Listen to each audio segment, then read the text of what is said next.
Now, the FBI's raid on former U.S. President Donald Trump has put the country in uncharted territory once again. The raid sparked a political firestorm as top Republican leaders flung their support behind Trump. The FBI operation at Trump's Mar-a-Lago resort in Florida comes amid reports that he is considering running for the White House once again. Leading Republicans, they've rallied around their former president.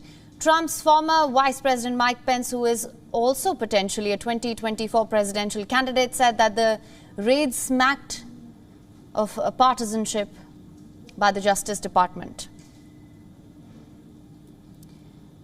Kevin McCarthy, the House Minority Leader, threatened to investigate the Justice Department if his party wins control over the chamber next year.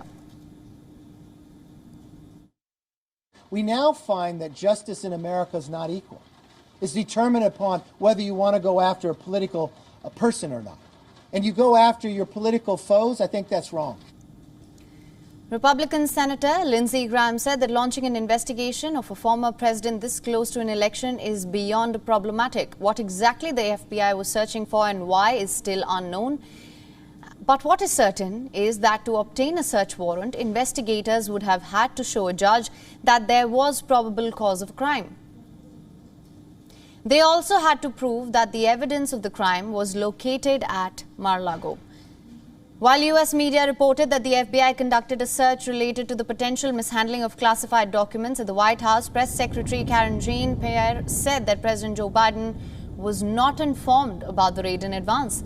But this is not Trump's only legal battle. He's also being investigated by a House of Representatives Select Committee for his actions related to the January 6, 2021 Capitol riots. The Justice Department is also examining Trump's challenge to the results of the 2020 presidential election. A prosecutor in Georgia is investigating whether Trump and his associates tried to interfere in the state's results from the election. This week, Trump will also be forced to face questioning from the New York State Attorney General, who is investigating whether he fraudulently inflated the value of his assets. And lastly, former Elle magazine writer sued Trump for defamation in 2019 after she alleged that Trump raped her in 1990s.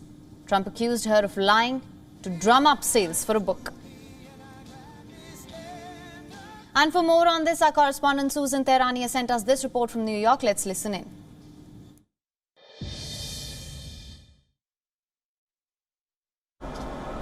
Federal agents raided and searched former U.S. President Donald Trump's Mar-a-Lago home on Monday, in part because they believe that additional classified information may have been left behind after the National Archive retrieved more than a dozen boxes last year from the private club.